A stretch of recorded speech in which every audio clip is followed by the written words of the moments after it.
orang tuanya. Nah, jadi terpaksa anak-anaknya ini cari 7 kepala syaratnya baru bisa dimakamkan. Kalau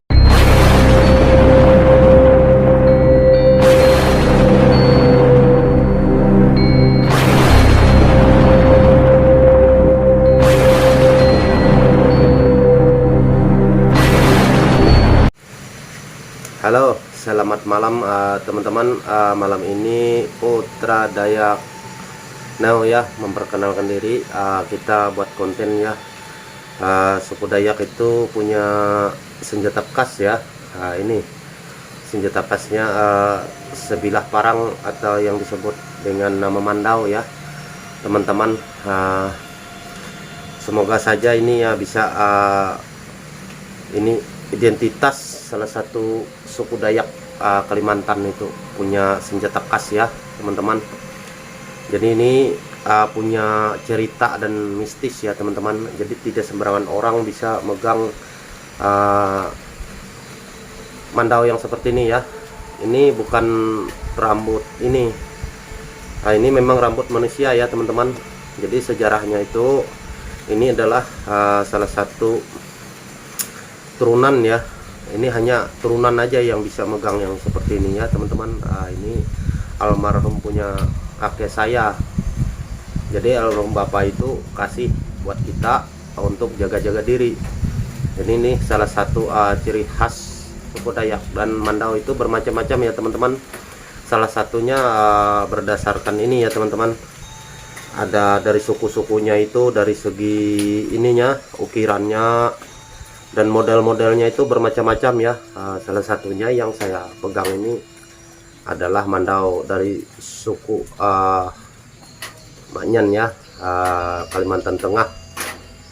Jadi inilah salah satu, karena bapak dan ibu itu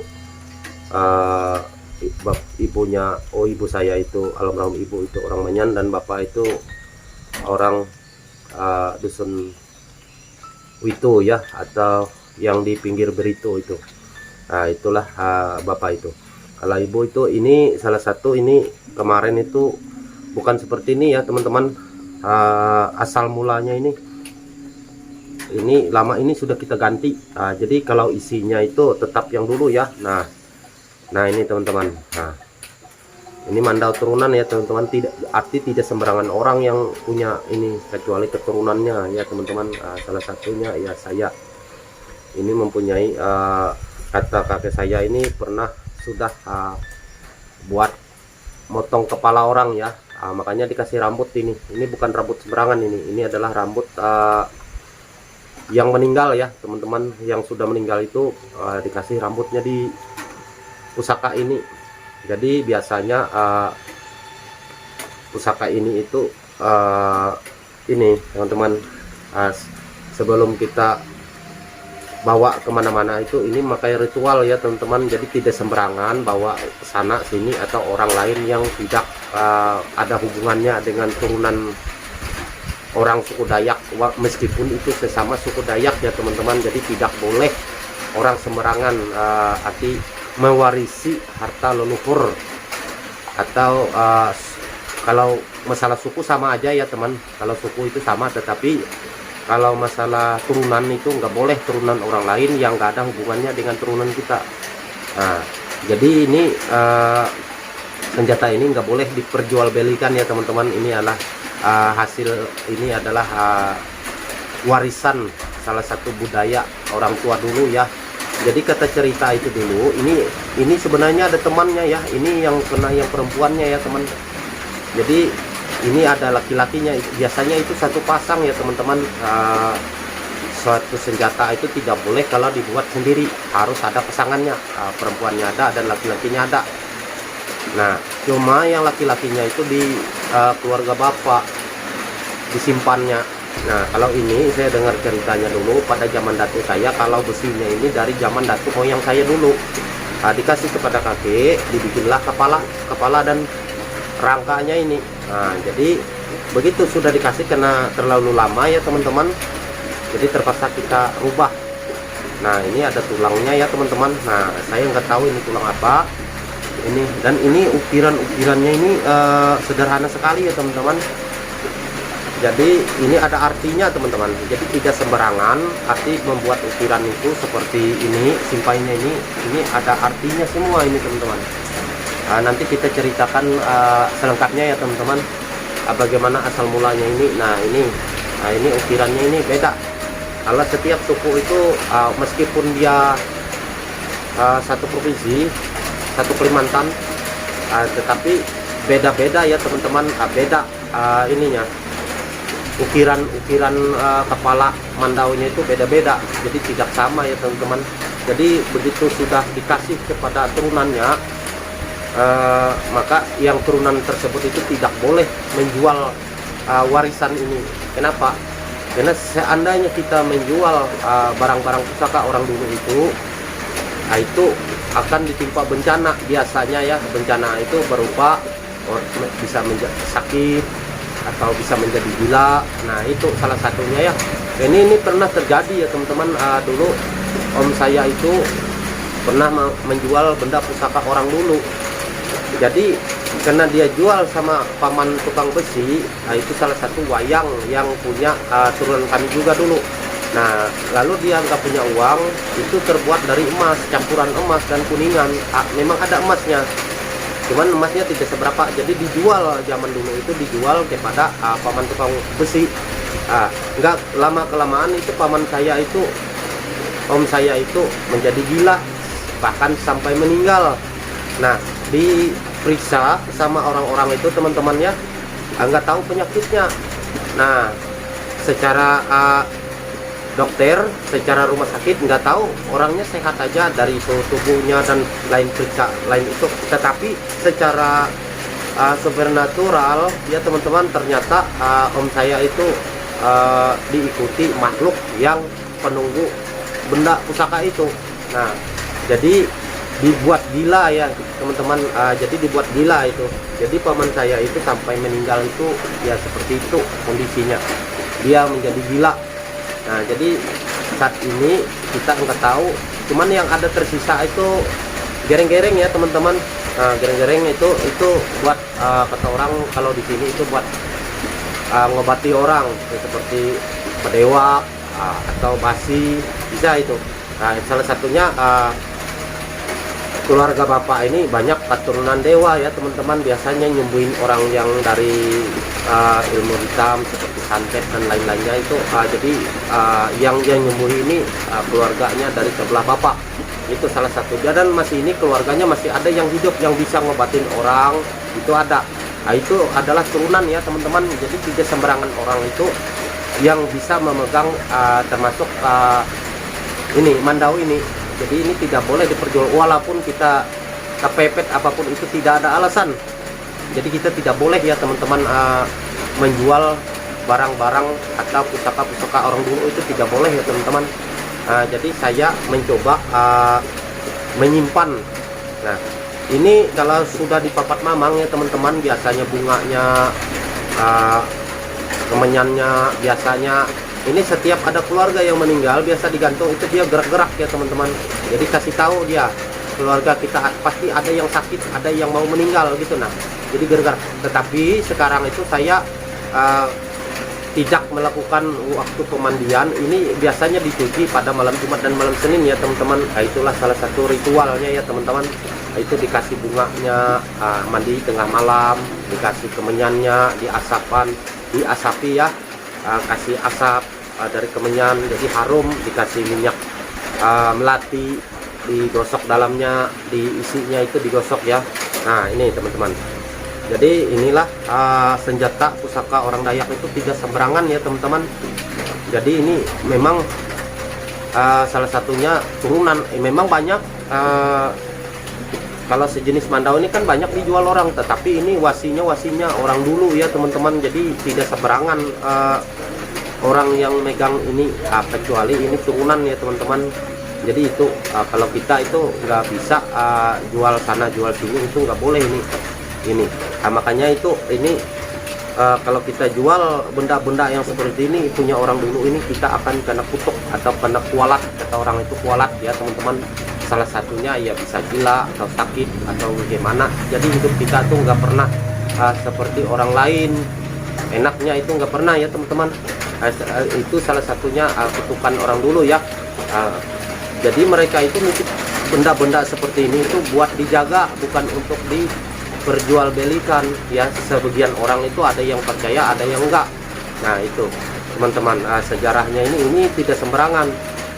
Jadi orang yang megang itu, kata orang ini buat jadi kalau benda pusaka itu ya teman-teman tidak boleh ini dijadikan misalnya kita ke hutan atau buat nincang-nincang daging, libas tuh buat motong-motong kayu itu nggak boleh dicampur adukan. Jadi kalau buat pusaka itu memang kecuali kita kepepet ataupun ini buat, kata orang dulu itu ngayau lah ataupun berkelahi, baru kita bongkar ini senjata. Jadi kalau buat yang di rumah-rumah itu buat motong ayam, buat motong ikan itu nggak boleh. Yang seperti ini ya teman-teman, nggak boleh pakai benda pusaka ini, nggak boleh. Jadi harus ada parang yang khusus atau pisau yang khusus ya teman-teman. Jadi tidak boleh ini. Saya perlihatkan ya teman-teman, dari segi ukirannya biasa ini ada teman kecil pisau raut namanya, tapi ini belum dibuat.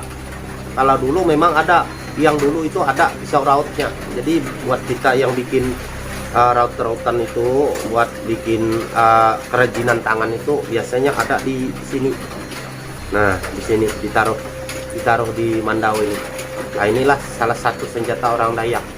Jadi kita selaku generasi muda ya teman-teman, kalau kita mendengar cerita-cerita orang dulu itu ya tidak boleh kita memperjualbelikan barang-barang yang seperti ini. Ini adalah salah satu pusaka ya teman-teman, yang ada di Kalimantan Tengah, yang suku Kalteng ya, atau suku Dayak. Inilah ciri khasnya. Putra Dayak Mura itu ini aslinya suku Dayak, tapi bercampur ya teman-teman, campuran ya teman-teman, dari suku Manyan dan suku Dusun Witu, atau orang itu yang di pinggir sungai itu. Jadi itulah teman-teman, karena bapak itu orang situ aslinya, kalau ibu orang Manyan. Nah jadi dua persilangan perkawinan ya antara dua suku. Nah walaupun sama-sama Kalteng, walaupun sama-sama Dayak Kalimantan, tetapi beda suku. Ada yang suku bermacam-macam suku kan banyak di sini ya, untuk di Kalimantan itu banyak sukunya. Seperti Kalimantan Timur kan suku Kenyah, ada juga suku Danom, ada juga di sini pun ada seperti suku Siang, suku Bekumpai, suku Banjar, ini suku ini Danom, suku Murung. Jadi semua suku itu ada di Kalimantan Tengah. Jadi wajar aja bersatu ya teman-teman suku itu, karena orang Dayak itu sukanya perdamaian ya teman-teman. Perdamaian, tidak suka namanya yang berkelahi. Kalau orang Dayak itu zaman dulu itu ya paling ditakuti ya teman-teman, karena dia menggal kepala itu biasanya dia menggalnya seperti maling, kata orang itu. Jadi sebagian orang tuh karena tubuhnya kecil jadi nggak berani berhadapan, jadi terpaksa dia nyuri untuk nebas kepala orang itu. Jadi dia ambil kepalanya itu, nggak boleh dia lihat ke belakang. Nah kalau orang dulu itu buat ngubur orang Dayak, salah satunya kalau turun-temurun itu nggak boleh dikubur itu mayat kalau tidak mendapatkan 7 kepala. Jadi pusaka inilah yang buat dia cari. Cuma dia tidak boleh memenggal kepala yang ada di Kalimantan sini, harus keluar Kalimantan dia mencari itu. Jadi kepala itu buat ini, buat kata orang tuh penjaga mayatnya. Dari kaki, kepala itu di sini satu, di sini satu, kaki 2, jadi 7 kepala ya, termasuk di 3 kepala dan kaki, dan sini lutut itu 2. Jadi itu baru bisa dikubur orang tuanya. Nah jadi terpaksa anak-anaknya ini cari 7 kepala syaratnya baru bisa dimakamkan. Kalau enggak seperti itu, walaupun sampai busuk, kalau dia enggak bisa nyari kepala 7 itu, jadi tidak boleh dikubur, tidak boleh dimakamkan. Itu persyaratannya teman-teman, dan itu harus kita adakan ritual, tidak sembarangan. Jadi ritualnya itu bermacam-macam ya teman-teman. Salah satunya ya ini kita memandikan mandau ini. Nah, cara memandikan mandau bagaimana? Nah, jadi kalau biasanya mandau yang pernah makan orang itu ya teman-teman, dia berciri. Jadi setiap ciri itu ada bekas-bekasnya, itu ada. Jadi ada ini keunikan lah daripada mandau-mandau yang biasa gitu. Nah, kalau punya turunan itu ya mungkin ada isinya atau bagaimana, itu semua tergantung pada turunan ini orang tuanya dulu, bagaimana cara dia memasukkan makhluk gaib ke sini.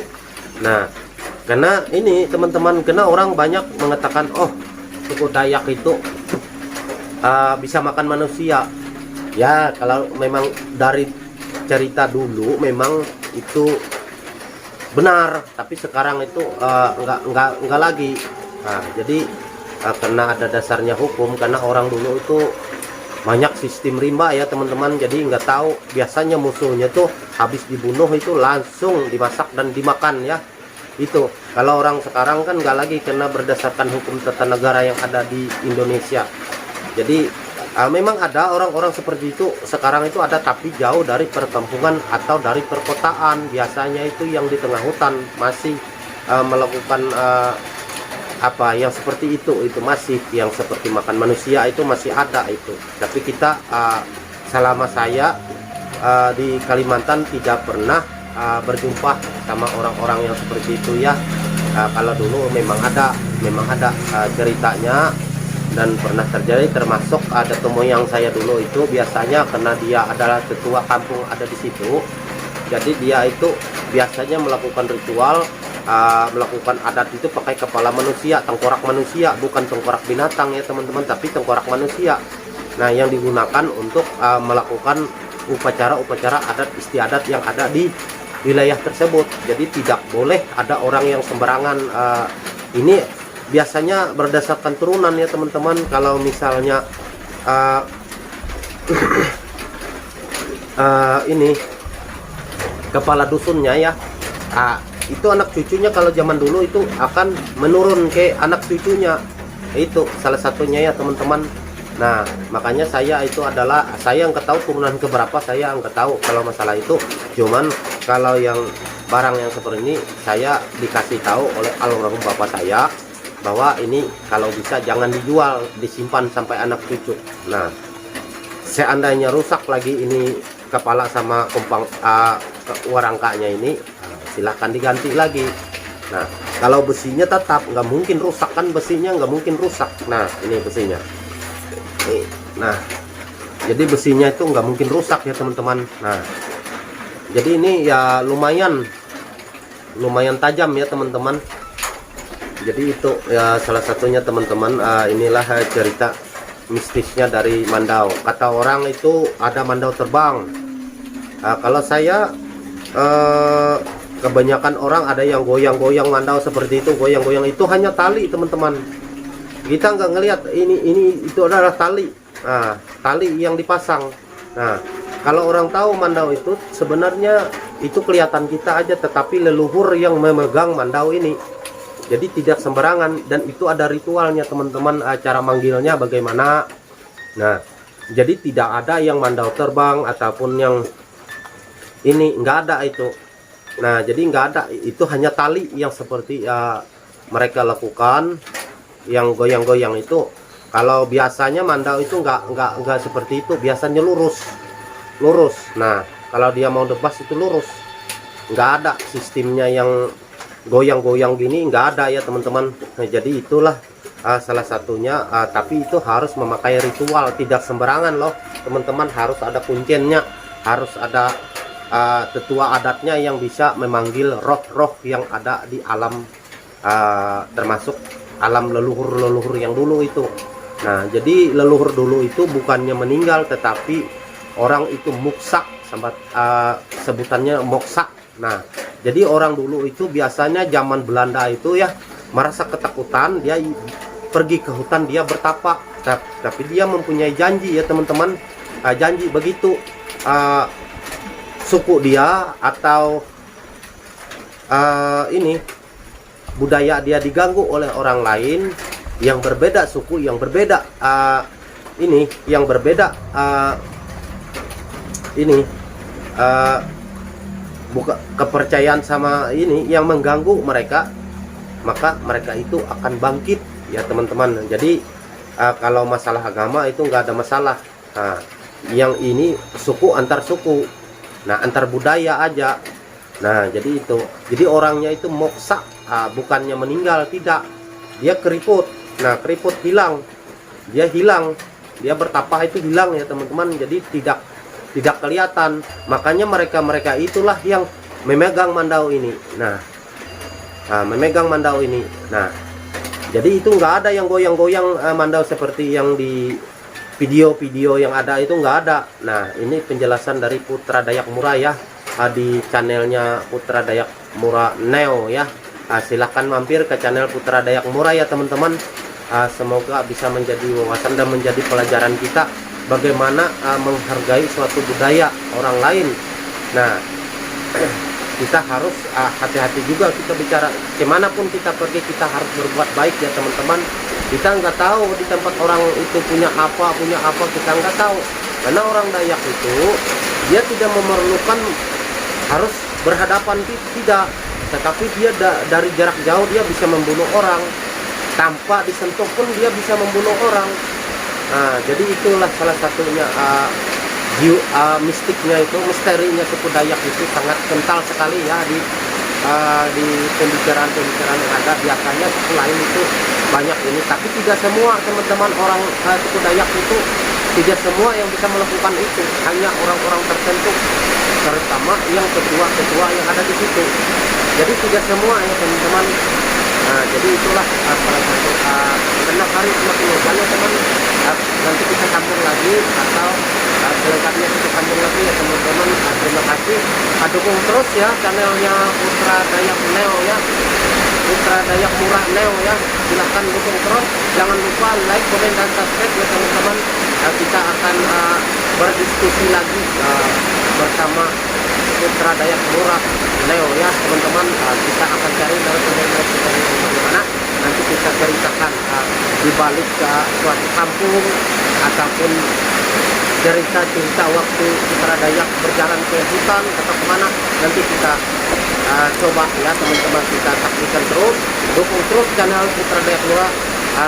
Putra Dayak Mura itu senang berbagi kepada saudara-saudara yang agar mengetahui adat istiadat yang ada di Kalimantan.